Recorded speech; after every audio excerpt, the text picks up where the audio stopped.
छत्तीसगढ़ में कांग्रेस सत्ता से बाहर होने के बाद जिस सबसे बड़ी चुनौती का सामना कर रही है वो भाजपा नहीं बल्कि उसकी अपनी आंतरिक गुटबाजी है। 2.5 साल, जी हाँ, पूरे 2.5 साल बीत चुके हैं, लेकिन प्रदेश अध्यक्ष दीपक बैज अब तक अपनी पूरी कार्यकारिणी तक नहीं बना पाए हैं। इसकी भी अपनी एक वजह है। कांग्रेस के भीतर आज एक नहीं कई कांग्रेस चल रही है। भूपेश बघेल की कांग्रेस, टीएस सिंहदेव की कांग्रेस। पाटन में वरिष्ठ नेता रविंद्र चौबे ने कहा था कि अगला चुनाव भूपेश बघेल के नेतृत्व में लड़ा जाएगा। विधानसभा में नेता प्रतिपक्ष चरणदास महंत ने 2028 का चुनाव टीएस बाबा के नेतृत्व में लड़ने की बात कही थी। इन बयानों ने पार्टी के भीतर की खाई को सार्वजनिक कर दिया है।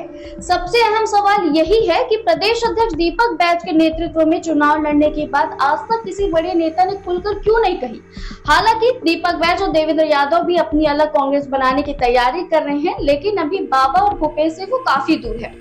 भाजपा इस मुद्दे को लगातार आक्रामक तरीके से उठा रही है। भाजपा का आरोप है कि कांग्रेस ने एक आदिवासी चेहरे को प्रदेश अध्यक्ष बनाकर केवल प्रतीकात्मक संतुलन साधने की कोशिश की है, जबकि वास्तविक फैसले आज भी दिल्ली दरबार से लिए जा रहे हैं। जहां एक बात प्रदेश कार्यकारिणी को लेकर है, तो कांग्रेस की ओर से ये कहा जा रहा है कि प्रदेश कार्यकारिणी बनी हुई है, केवल कुछ पद रिक्त हैं और 3 साल का कार्यकाल होने के कारण समय समय पर जिम्मेदारियां बदली जाती हैं। छत्तीसगढ़ कांग्रेस के सामने अब वक्त कम और चुनौतियां ज्यादा है। यदि पार्टी ने समय रहते गुटबाजी पर लगाम नहीं लगाई, स्पष्ट नेतृत्व नहीं दिया और संगठन को मजबूत नहीं किया, तो आने वाले चुनावों में कांग्रेस की स्थिति और कमजोर हो सकती है। इस पूरे मामले पर आपकी क्या राय है, कमेंट सेक्शन में जरूर बताएं और ऐसे ही इंटरेस्टिंग अपडेट्स के लिए वैम छत्तीसगढ़ को सब्सक्राइब करना ना भूलें।